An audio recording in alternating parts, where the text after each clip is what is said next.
complètement. Alors, présentation, on est Romain et Johan. Ravi de vous avoir aujourd'hui. On lance ce petit podcast entre Romain et moi, deux adeptes et deux passionnés du tracking, de la data. Et on a envie d'en parler. C'est vrai qu'on a eu beaucoup d'échanges, toi et moi, sur ces thématiques. Et on s'est dit, bah, pourquoi pas faire partager nos échanges privés et de les rendre publics, parce que ça peut intéresser tout type de personnes, novices, intermédiaires, experts, sur un peu nos problématiques de tous les jours qu'on rencontre sur le tracking. Bah, c'est vrai qu'on s'était dit qu'il y avait, il y a pas mal de contenu et encore assez peu sur le tracking, sur tout ce qui est aspect formation. Mais, ça manque un peu d'échanges sur l'actualité, sur, les problématiques du quotidien sans rentrer dans le tutoriel, comment, configurer une balise, Google Ads ou Meta de A à Z. Et l'objectif de ce podcast, c'est prendre un petit peu de hauteur sur, tous les sujets tracking, RGPD et analytiques qu'on peut retrouver dans nos quotidiens et qui peuvent, embêter ou passionner, tous nos amis marketeurs. Ce qu'on peut faire, je pense qu'il pourrait être sympa, c'est que dans un premier temps, on se présente. Si tu peux te présenter un petit peu, Romain, toi, t'es arrivé comment dans le tracking comment t'es tombé là-dedans? C'est quand même Comment une je suis niche. tombé dans la marmite? C'est quand même une niche, le tracking, tu vois. C'est quand même. C'est complètement une niche. Alors je pense que dans quelques années, tu auras peut-être des personnes qui diront, «Moi j'ai fait, sup de tracking, bac+5, en Tu en penses? analyse». C'est vrai que ça se complexifie, hein. Ça se complexifie et puis, il y a de plus en plus de formations structurées, je pense, dans les écoles. Maintenant, tu commences à avoir des modules un peu sur le tracking, mais ça reste quand même à la marge. Moi, j'ai un parcours qui est hyper, pas du tout conventionnel, Atypique. à l'origine. Pardon? Atypique. Complètement atypique. Moi, à l'origine, j'ai, fait une école de pub, j'ai un master en publicité, stratégie des marques et j'ai fait, 3 ans de ma carrière chez Auchan en tant que, manager de secteur, donc rien à voir avec le tracking et puis, durant le covid, reconversion professionnelle et je suis parti dans le traffic management. Donc, je commençais un peu à me rapprocher du tracking. Sauf que je me suis rendu compte que, bah, les algorithmes publicitaires, c'était assez intéressant, mais, moi, ce qui me plaisait, c'était plus la partie, marketing tech et petit à petit, dans l'agence où j'étais, bah, j'étais un peu la casquette, tracking, la personne qui était un peu le conseiller conjugal entre l'équipe marketing et l'équipe de développement et au final, c'est ce que j'aime dire à mes clients aujourd'hui. C'est qu'en fait, le spécialiste du tracking, c'est un peu l'entremetteur entre les équipes de dev et les équipes marketing qui ont toujours des besoins, mais qui savent pas comment les matérialiser.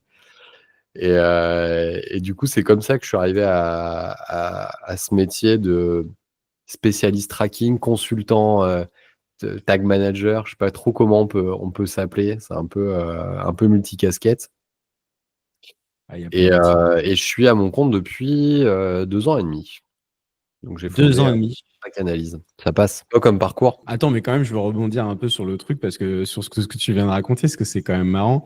Tu t'es dit, tu étais chef de secteur et après traffic management. Et quand tu Ouais. as dit j'étais un peu le conseiller conjugal et je faisais le lien, c'est moi qu'on mettait sur la partie technique et autres. Et je crois qu'il y a quand même beaucoup de personnes qui sont un peu dans cette situation, qui ils prennent un poste, il y a un spectrum d'objectifs orientés initialement marketing. Et c'est vrai que dans les entreprises, il y a peu de personnes, il n'y a jamais vraiment une personne dédiée, ou c'est rare en tout cas, sur les sujets de tracking. Et il y a quand même toujours quelqu'un qui va se retrouver à devoir les prendre et à apprendre au fil de l'eau ces thématiques-là, quoi. Je pense que. Bah, je suis entièrement d'accord. Et je pense d'ailleurs que tu as 2 types de profils, pour caricaturer, hein. Mais tu as les personnes qui vont se dire, «Moi, le tracking, c'est trop technique, ça me fait peur, je vais pas y aller». Et Ouais. après, ces personnes-là, elles sont sans doute, elles ont bien d'autres qualités. Souvent, elles ont, peut-être une appétence sur la créa, sur, du media buying, des choses comme ça. Moi, par exemple, ce que j'avais absolument pas. Et on a tous, on va dire, des forces et des choses qui nous intéressent moins. Et à contrario, tu as pas mal de personnes, et si je pense qu'on regarde un petit peu tout l'écosystème des consultants tracking aujourd'hui, on va retrouver pas mal de personnes qui étaient attitrées à l'origine à du traffic management, qui géraient des campagnes Google Ads, qui géraient des campagnes Meta. Et puis, bah, forcément, quand tu gères des campagnes comme ça, il faut mettre des pixels en place, il faut gérer le tracking, et puis petit à petit, tu te mets à bricoler. Puis tu t'intéresses et tu suis des formations sur YouTube, tu vas regarder un petit peu ce que font des Simo Ava, des Analytics Mania, et puis tu te dis: «Purée, c'est génial ce truc», et je pense que c'est un peu l'ouverture d'une, alors je vais pas dire de la boîte de Pandore parce que ce serait négatif, mais tu ouvres une porte où en fait tu as l'impression de passer du marketeur à aller vers le développeur. Et moi je dis souvent: «Je suis un développeur raté en fait, j'ai loupé ma vocation». Je pense que c'est ça qui m'aurait passionné. Et en fait, c'est comme si je touchais un peu mon rêve en faisant du tracking. C'est que, tu vois, tu fais du JavaScript, tu fais du SQL, tu travailles des langages de développement qui m'ont pas été enseignés dans une école d'ingé ou quoi que ce soit. Et puis j'adore ce côté hybride où tu restes quand même connecté au marketing. T'es pas, et d'ailleurs, je pense que la personne qui se plante en tracking, c'est la personne qui va aller à 100% vers le développement et qui va oublier le besoin du client pour pas tomber dans le côté je fais de la technique pour faire de la technique. Parce que Ouais, carrément. en Ouais. fait, ça répond toujours à un besoin marketing à l'origine. Bah, c'est jamais perdu. Hein. Si tu veux devenir développeur, je pense que tu as encore plein d'années pour creuser ça. En plus, maintenant, avec tous les nouveaux outils IA, alors je fais une parenthèse IA, mais il y a plein de mises à jour là, qui se sont passées récemment, ces dernières semaines, entre Bolt, Bolt App, Reply AI, Vercel, Cursor, Windsurf. Je viens de vous donner plein de noms et ces outils sont mortels même pour les débutants développeurs. Et c'est vrai que moi, je te rejoins vachement. C'est quelque chose que j'aime beaucoup sur le tracking. C'est cet aspect un peu iceberg où tu es à l'intérieur de l'eau et tu es à l'extérieur. Et pour moi, c'est la meilleure discipline dans le digital pour être technical marketing. Tu vois, pour avoir des marketing technique en fin de compte et rentrer dans le marketing technique. Donc, par technique, c'est rentrer aussi dans les langages de programmation, dans le développement, comment ça fonctionne un site internet, comment fonctionnent les appels requêtes, les hits de réseau, etc. Comment, en fait, la data, elle se transmet d'un endroit à un autre. Et tout en pensant la stratégie marketing, les besoins marketing, etc. Pour moi, c'est ça que j'adore dans le tracking, en fait. C'est ce côté entre deux, où il faut se mettre à la fois au côté marketing, mais aussi comprendre la technique. Et c'est un côté qui est hyper cool et qui est d'un autre côté ultra angoissant dans le sens où tu peux jamais perdre ton syndrome de l'imposteur en étant dans nos métiers parce que tu parles d'iceberg, bah, t'as un peu en dessous de l'iceberg, t'as l'océan et nous on est vraiment dans un océan sans fond où en fait Technique, tu oui, peux pour le coup, oui, parce qu'on n'est pas tous continuer des d'apprendre. développeurs. Ouais. Et Et même les puis développeurs eux-mêmes, il y a plein de choses qu'ils doivent apprendre et c'est sans arrêt. complètement, ouais. Puis tu peux aller vers BigQuery, tu peux aller vers, pousser le truc après Application mobile, server-side, l'application product mobile. analytics, server side, data visualisation, parce que rien que la Exact, data entre Power BI, Tableau et autres, il y a complètement, et les puis les branches, elles outils sont. analytiques. Tu peux être spécialiste en piano, en Piwik, en Adobe, Oui, t'as pas que j'ai la 4. GTM, des Commanders Act, tu en fait, c'est sans fin et tu as du Tilium, tu vois? C'est un truc où en fait, bah, déjà là, on vient de citer plein de métiers. C'est-à-dire que tu peux pas être bon partout, tu peux pas être spécialiste dans tous ces domaines-là. C'est bien de connaître. Je pense qu'on a tous nos spécialités et par contre, faut rester ultra curieux, ultra ouvert, et tu parlais d'IA, c'est une chance de fou dans notre métier parce que ça nous donne aussi accès à des connaissances, d'aller plus vite sur certains, bah, justement, notamment sur l'aspect programmation, sans devoir passer des heures sur un Stack Overflow, comme on pouvait le faire encore il y a quelques mois, quoi. Ouais, c'est clair que là, on rentre dans une nouvelle ère de l'information, etc. Je crois que j'avais vu passer un post comme quoi ChatGPT commençait à mettre des UTM dans les liens de redirection qu'il mettait pour qu'on puisse voir le trafic. Ouais, je le voyais Euh, sur un client. J'étais sur une livraison setup GA4 là, il y a 2 semaines, et on voyait du Perplexity et du ChatGPT dans les ouais. référents. Mais moi, Donc, personnellement, quand je fais une recherche maintenant, j'ai mon Perplexity ouvert et je vais sur Perplexity pour faire une recherche. En fait, ouais, mais je crois que je sélectionne la recherche en fonction de la recherche et le type d'information dont j'ai besoin. Maintenant, mon réflexe, il est plus sur les prompteurs, différents LLM, Claude, ChatGPT ou Perplexity. Et Google, c'est peut-être des fois vraiment un tout petit truc où je sais que je vais retrouver le site en premier, ou c'est quand je travaille, quand je veux faire des simulations sur des G-Clyde. Bon, bah là, je vais sur Google principalement, je crois que c'est pour ça. Moi, j'ai encore le réflexe pour du commercial sur Google. Et encore que c'est quelque chose qui peut grandement changer avec Perplexity. Mais c'est vrai que pour l'aspect... et puis bien sûr pour le travail sur GTM, etc. Mais c'est vrai que les modes d'utilisation d'Internet vont beaucoup changer. Alors après, il ne faut pas se leurrer, hein. Nous, on est des personnes où on est ultra exposés à ces usages-là. Parce que on est en plein dedans, travaille dedans, on travaille avec. C'est notre Je métier, oui. pense pas que monsieur et madame tout le monde vont passer du jour au lendemain de Google à Perplexity à 100%, par exemple. Il y a encore, au final, sur la population mondiale, peu de personnes qui utilisent un chat GPT. Je voyais que on était à 4% des requêtes mondiales aujourd'hui sur ChatGPT, quand Google est encore à 90 et quelques. Ok. Donc, le changement va pas se faire du jour au lendemain. Par contre, c'est une menace énorme. Ça me fait toujours penser à Nutella. Il y a quelques années, Nutella, ils avaient 99% des parts de marché. Et puis, tu avais juste les marques de distributeurs qui les challengeaient, et puis c'était dégueulasse, personne n'en prenait. Aujourd'hui, Nutella, tu as du Nocciolata, tu as plein de marques beaucoup plus saines, et tu vas te retrouver avec 15 marques de pâte à tartiner dans les rayons. Et je pense que eux, leur part de marché, elle a dû s'écrouler parce qu'ils n'ont pas su changer, ils n'ont pas changé leurs recettes avec l'huile de palme, etc. Alors Google, ils ont amené Gemini, ils sont en train de bouger aussi, mais ils se font quand même sacrément challenger sur pas mal de pans. Et en effet, moi aujourd'hui, quand je veux de l'informationnel, je vais prendre un chat GPT, je vais prendre un Perplexity, comme tu dis, en fonction du niveau d'info que je veux, ou un Claude, plus que d'aller chercher dans Google où je vais me taper 2000 articles de blog qui ont un objectif d'affiliation derrière, et où je sais pas si on est vraiment sur... puis je connais pas réellement, tu vois, les qualités de la personne qui a écrit l'article versus un chat GPT qui va te condenser plein d'informations et tu vas y retrouver de la fiabilité. Alors après, attention, hein, tu as aussi des belles conneries qui sont balancées parfois dans les réponses qui sont données, mais en tout cas, ouais, je trouve que la manière de récupérer l'information, elle entraîne énormément de bouger, quoi. Ce qui serait intéressant, c'est de savoir aussi dans la recherche, tu sais, dans le tracking en fin de compte, parce que c'est vrai que tout ce qui est documentation en ligne, etc., je pense que beaucoup de personnes, comme on l'a dit, tu sais, avant, il y a tellement de solutions, de thématiques de solutions entre tous les outils de marketing analytics, les outils de product analytics, les customer data platform, etc. On est tous dépendants en fait d'une communauté, de plusieurs communautés pour les articles.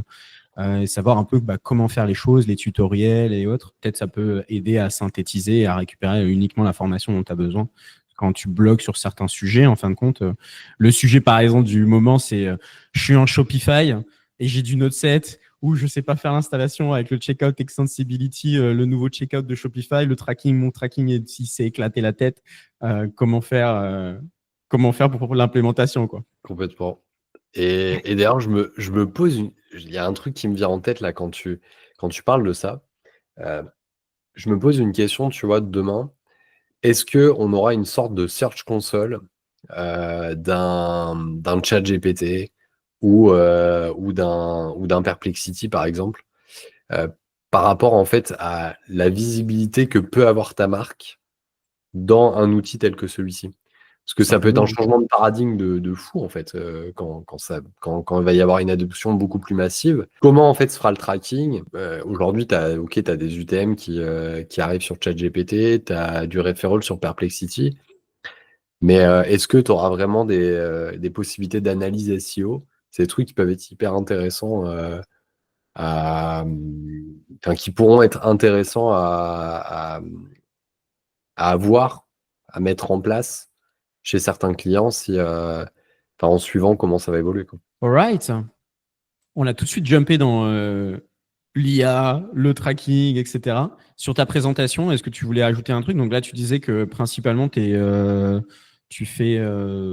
devenu freelance depuis 2 ans et demi en spécialiste tracking. Ouais, complètement. Je dis souvent que pour me présenter, que je suis consultant tracking, analytique et data marketing. C'est les mots, hein. C'est ça, et ça signifie que je mets en place des solutions de tracking client-side, server-side. Aujourd'hui, beaucoup de server-side, beaucoup avec nos amis d'Addingwell et via GTM server-side. Des solutions, je mets en place des solutions analytiques telles que GA4, Piano, et tout le tracking, bien sûr, à destination des plateformes publicitaires, et ce, dans un contexte RGPD compliant où on va avoir à installer des plateformes comme Didomi, OneTrust, SurData, Cookiebot et tout le monde, Acepsio, comme ça je cite tout le monde. Ouais. Oui, il y en a plein, hein. Et- Si on doit citer toutes les CMP. ouais, je pense que là on en a pour 1 heure. Et puis bien sûr, rester ouvert on va dire aux besoins du client qui peut être sur du mixage de données sur un BigQuery, de la conversion offline sur un Google Ads. Proposer en fait des solutions de tracking qui vont s'adapter aux besoins des clients et pas que du générique comme on peut retrouver avec du Shopify, du PrestaShop, du Magento, etc. Top. Assez parlé de moi. Et toi alors? Bah alors du coup, moi, ce qui est marrant, c'est qu'on fait un podcast ensemble et en plus, on est concurrents un petit peu. Ouais, c'est vrai. Ça, c'est marrant parce que du coup, moi, je fais la même chose que toi depuis 10 ans. J'ai commencé, c'est vrai que maintenant, les années passent. Ça fait 12 ans que je fais du web, 10 ans que je fais du tracking. Au début, je faisais des sites internet sur Joomla pour payer mes études durant mon master et ma licence. Puis après, j'ai fait un stage de data chez un éditeur de solutions IA qui s'appelle Alphalir. Et il y avait un département data tracking à monter à l'époque, il y a 10 ans. Donc, j'ai créé un peu tout ce département avec les consultants, la partie prod. Je suis devenu très technique tracking assez vite parce que j'adorais ça. C'était à l'époque où Google Tag Manager, il y avait la dernière mise à jour, c'était en 2014, et le e-commerce amélioré venait d'arriver. Toutes tu sais, les add to cart, les view items, etc. En fait, avant, ça n'existait pas. Il n'y avait pas ces fonctionnalités-là dans Universal Analytics et ils les ont rajoutées par la suite. Et donc, il y avait zéro documentation là-dessus sur le data layer, comment l'organiser, etc. entre le GTM ou en dur. C'était sportif. Et on voit quand même avec l'échelle que la technique, ça a pris vachement en maturité aussi sur les différents outils et les méthodologies d'implémentation. Et voilà, du coup, après, je suis devenu freelance comme toi. Et en 2020, mes activités de freelance sont transformées en une agence, parce que j'ai recruté une première personne, une deuxième. Et maintenant, j'ai une petite agence de tracking. Et également, depuis 1 an, j'ai monté une autre société qui est un logiciel qui automatise le tracking, qui s'appelle Tag Insight et qui, j'espère, changera un peu le métier parce que notre métier est difficile et je pense qu'il a besoin de marteau, il a besoin d'outils pour nous aider. Entièrement d'accord. Si là aujourd'hui on parle d'IA, on parle d'automatisation de plein de choses.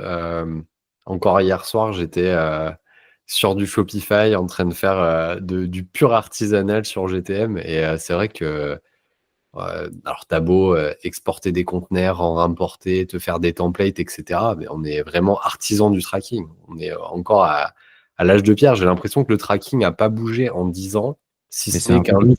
l'interface de GTM a changé, le format du data layer a changé, mais sinon, dans l'idée, on est toujours sur le même modèle.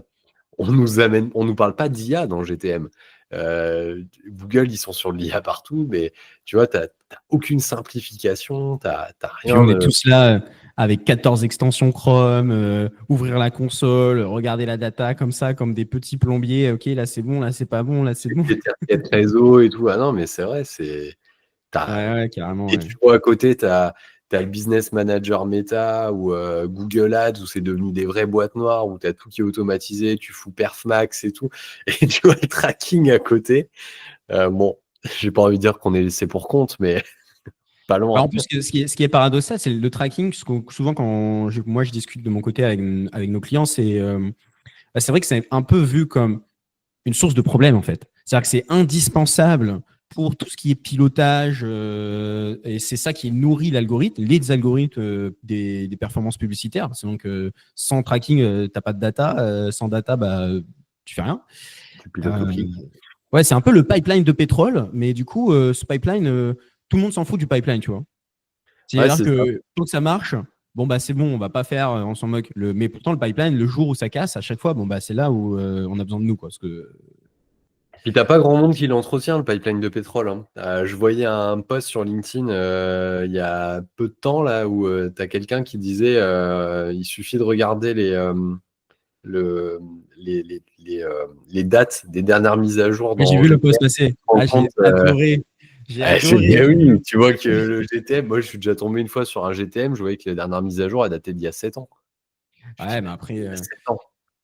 je me mets aussi dans la place des annonceurs, je comprends. C'est-à-dire qu'il y a tellement de priorités, tu sais, au niveau des croissances, etc. Donc, tu vas là où les priorités se présentent.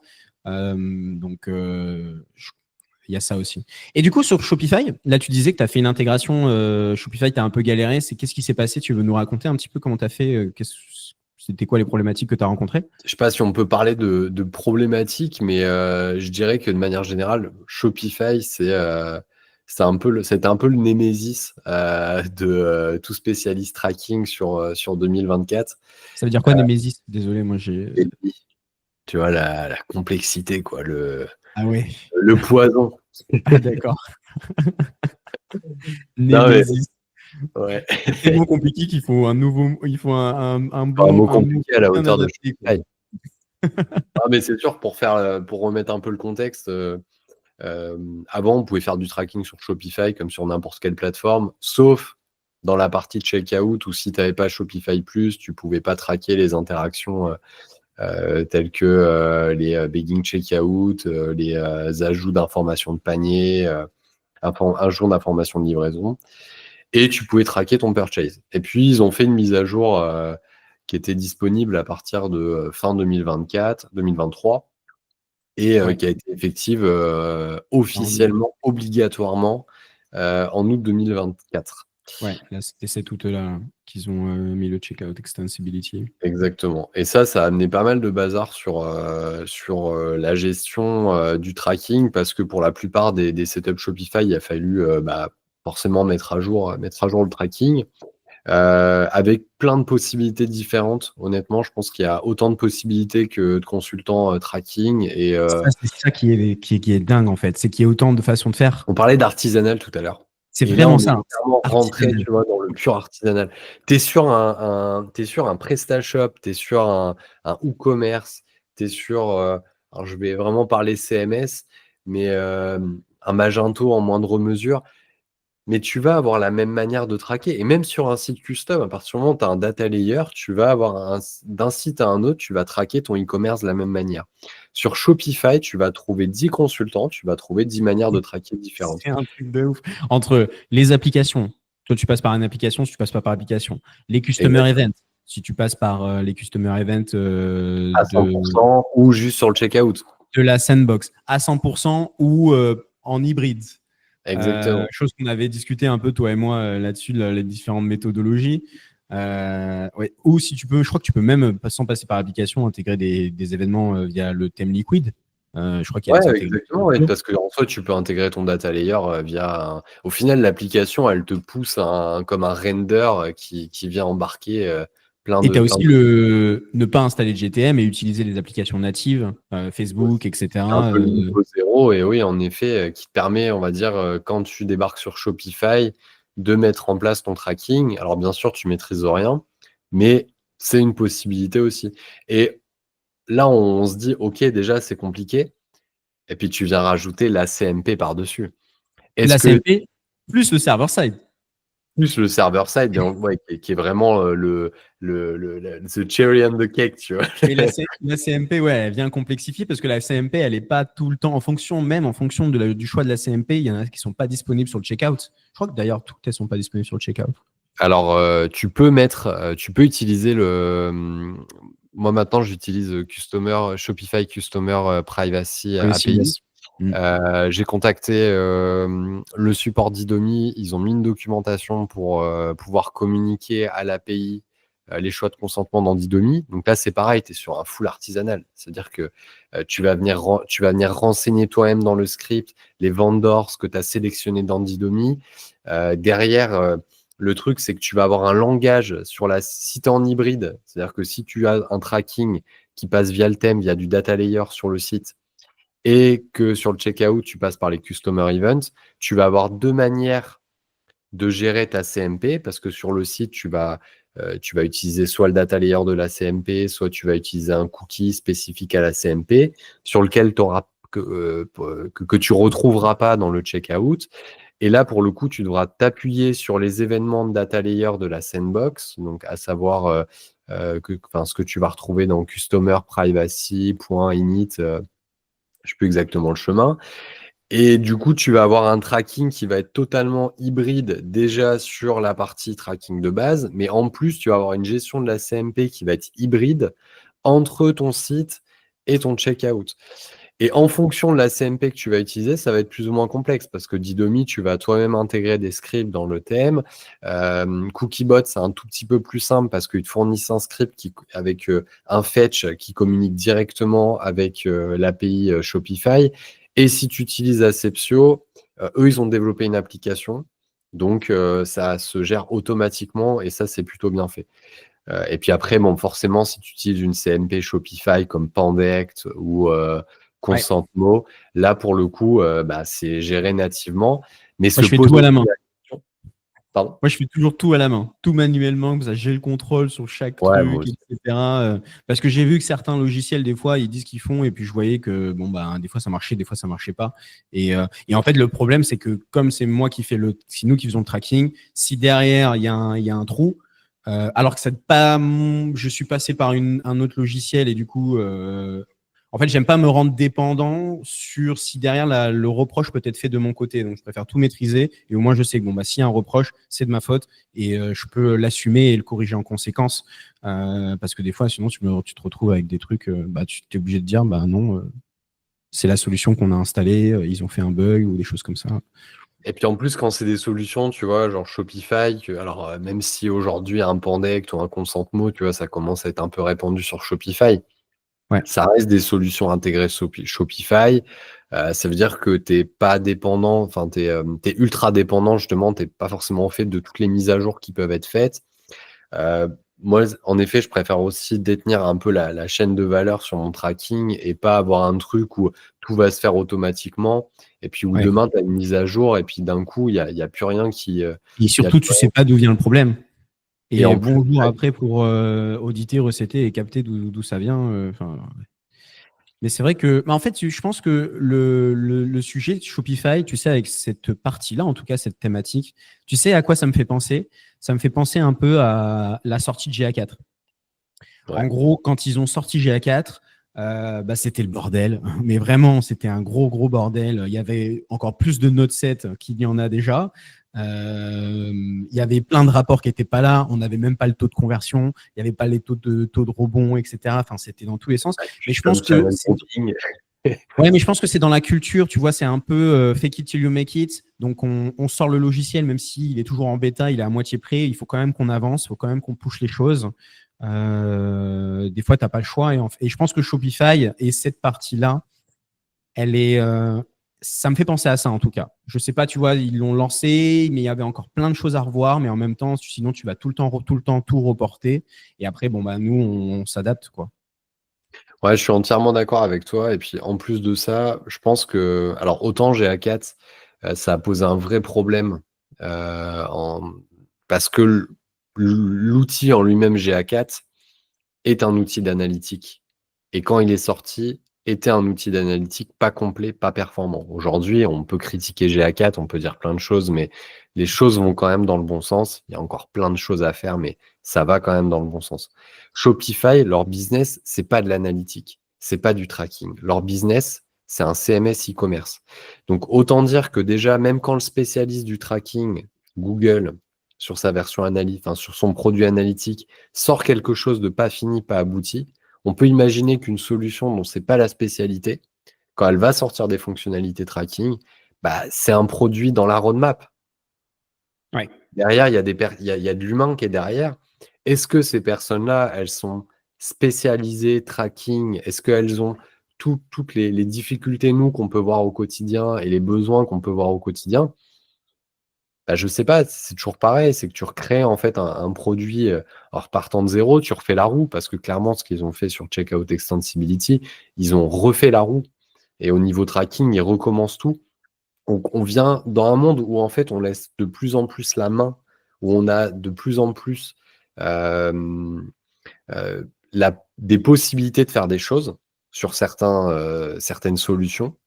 Euh, Eux, ils sont partis sur l'option black box, en fait, où t'inquiète, prends, mets tes listeners, mets tes événements, t'inquiète, on t'envoie de la donnée, mais tu peux pas savoir d'où elle vient, en fait. Tu sais pas si ça marche ou pas. Tu peux pas la recéter correctement. Tu peux pas savoir s'il y a un bug, d'où vient le bug, et tu peux pas le corriger en plus. C'est ça le problème, en fait, avec Shopify. Tu penses à quoi là par exemple? Parce que je pense Moi, je qu'il y a certains trucs sur lesquels tu peux quand même. Donc c'est peut-être si tu penses à quelque chose de particulier sur le tu peux pas. Bah alors, j'ai eu le cas avec un de nos confrères, Nicolas Jardier, qui je passe le bonjour. Et en fait, on a galéré pendant des semaines sur la partie purchase, où en fait, on trouvait toujours des écarts entre la remontée de purchase qu'on pouvait avoir dans Addingwell, donc côté serveur.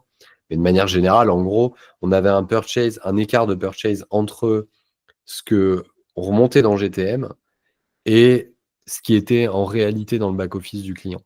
Ouais. Le truc, c'est que quand ton script, il fonctionne, quand ton script fonctionne sur les autres événements, que tu n'as pas de raison qu'il y ait un blocage, que tu n'as aucun blocage côté GTM, en fait, là, tu te rends compte derrière que le blocage, il vient soit de l'API Shopify, qui ne te transmet pas tous les purchases, soit tu as quelque chose dans leur technologie qui vient bloquer.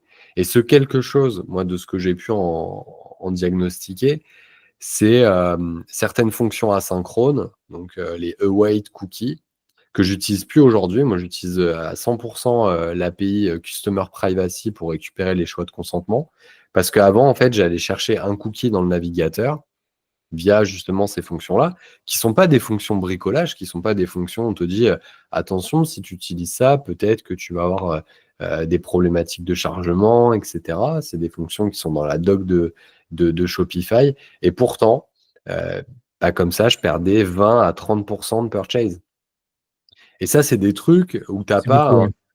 C'est énorme. Non, Ouais. mais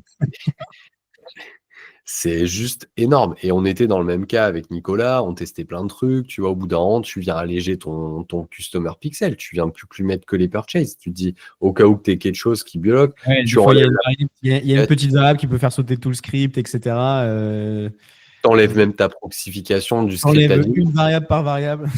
Ah ouais, non, mais tu es juste à aller chercher l'événement purchase, en fait. Et Ouais. là, tu te rends compte que tu as toujours un écart. Donc, tu dis, soit Shopify m'envoie pas la donnée, soit il y a Moi, autre chose.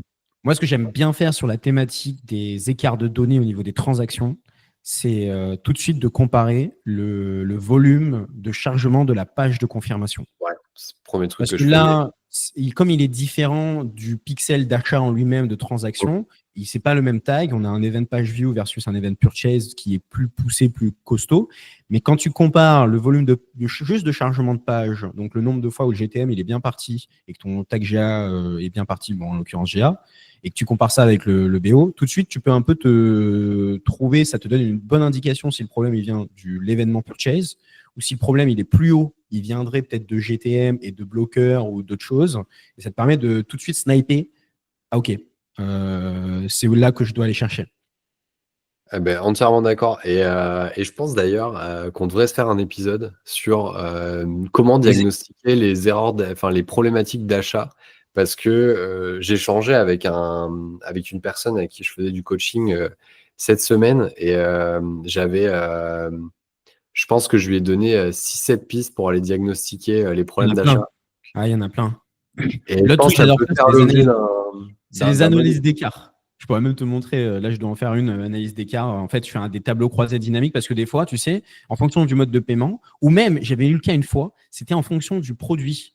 Des fois, tu as des produits où tu as des apostrophes dedans, donc ça peut faire sauter ton data layer parce qu'il n'a pas été échappé. Enfin, il y a tellement de cas. Ouais. C'est un épisode entier sur la thématique. Mais je pense qu'on peut se le programmer parce que entre, comme tu dis, les modes de paiement, tu peux avoir aussi les non-retours les non-retours automatiques du système 3D Secure sur le site. Ça, j'ai vu et revu. La page, j'ai eu la page de confirmation de commande en erreur 500 à cause d'un plugin.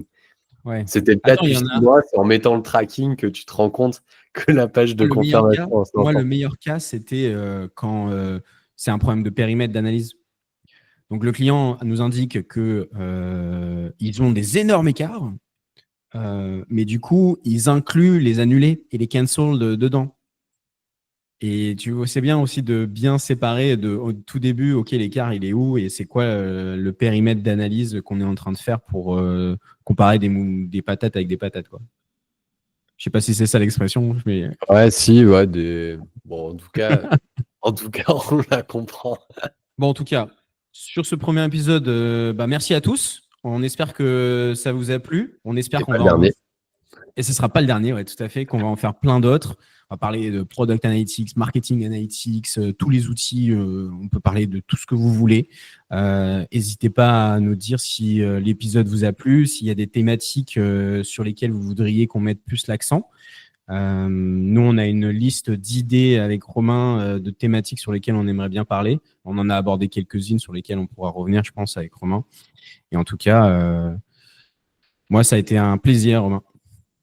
Plaisir vraiment partagé. À très Cool. vite. Ciao à tous.